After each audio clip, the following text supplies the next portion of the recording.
Hello everyone, and welcome to the weird, scary and horrible parts of humanity. Today we are going to explore Anatoly Slivko, who became a prolific serial killer in the Soviet Union, deriving pleasure from sexual sadism, the abuse of young boys, and necrophilia. Born on the 28th of December 1938 in Izhevsk in the Soviet Union, Anatoly Yemelyanovich Slivko knew from his teenage years that he was a homosexual.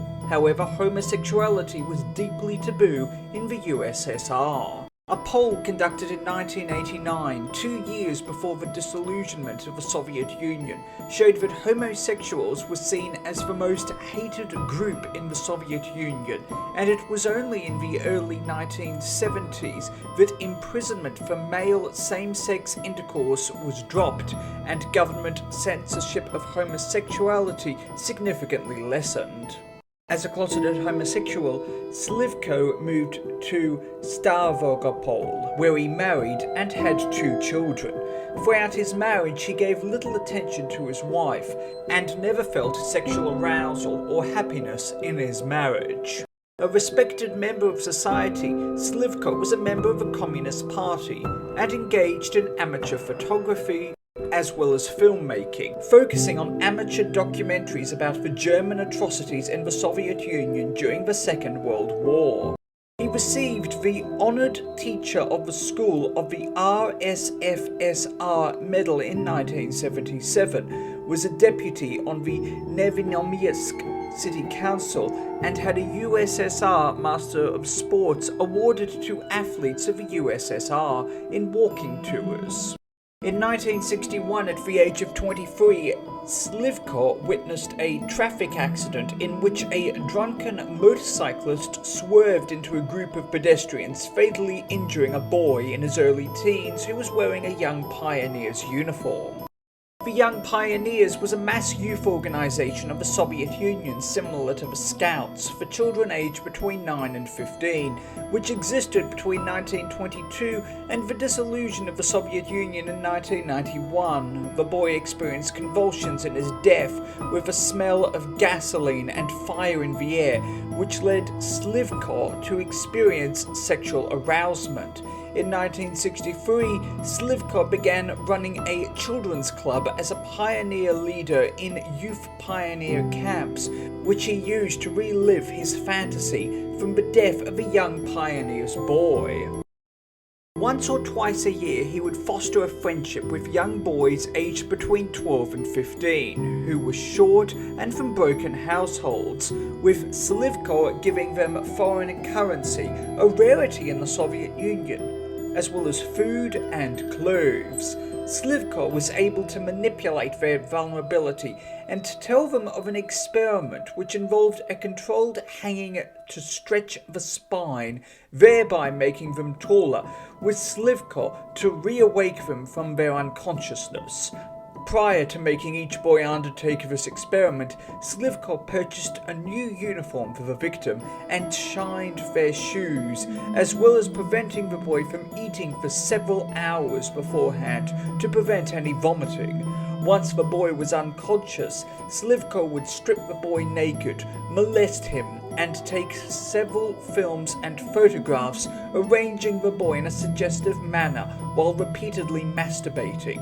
With Slivko able to utilize his skills as an amateur filmmaker, films and photographies were maintained as a sexual stimulus for Slivko for numerous months or years until he found a new victim. Between 1963 and 1985, Slivko persuaded 43 young boys to take part in his experiment, of whom 36 were revived, cautioned by Slivko into silence, and resumed their lives, unaware that they had been molested and sexually abused.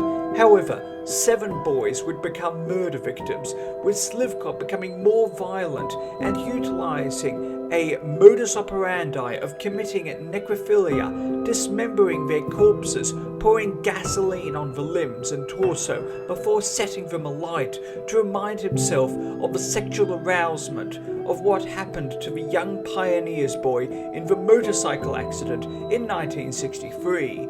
he would always keep the shoes as a memento. On the 2nd of June 1964, Slivko killed his first victim, a 15-year-old runaway named Nikolai Dobryshev, by complete accident, having been unable to revive Dobryshev. In May 1965, his second victim was Alexei Kovalenko. In 1966, Slivko began operating a tourist club called Chergid after his first club was destroyed by fire. On the 14th of November 1973, a 15-year-old boy, Alexander Nezemayanov, from Nevinyomsk and a member of the Chergid was killed by Slivko. On the 11th of May 1975, a third boy, 11-year-old Andrei Pogasyan, a member of Chergid, was murdered by Slivko, with Pogasyan's mother telling police that a man was shooting a film in a nearby forest, which her son was going to participate in. However, Slivko was not investigated. Students had also notified the police of what was going on at Chergid. However, with Slivko an upstanding Soviet citizen and no evidence of wrongdoing, he was never investigated. In 1980, 13-year-old Sergei Fatsiev, a member of Chergid, was murdered by Slivko. 15-year-old Vyacheslav Kovistik was killed in 1982 by Slivko, with his final victim, 13-year-old Sergei Pavlov, also a member of Chergid, killed by Slivko on the 23rd of July 1985. Pavlov had disappeared after telling a neighbour that he was going to meet the leader of the Chergid. In November 1985, prosecutor Tamara Languyeva took an interest in Pavlov's disappearance and in turn the activities of Chergid, and after questioning many boys, learnt about Slivko's horrific experiments. Slivko was arrested in December 1985 at his home and charged with the 7 murders. In early 1986, Slivko led investigators to 6 of the corpses of his victims, but was unable to locate the body of Dobryshev, which was never found. Slivko was sentenced to death in June 1986 and placed on death row in Novocherkassk prison in Novocherkassk, Rostov Oblast, before being executed by firing squad on the 16th of September 1989. Thank you for watching. Please do yourself a favour and hit that like and subscribe button and the bell icon to inform you when new videos come out. It helps more than you know and your support is truly appreciated. You'll also be seeing 2 other videos for you to check out. Until next time, stay awesome, stay classy, be kind to everyone you meet, and have an amazing day.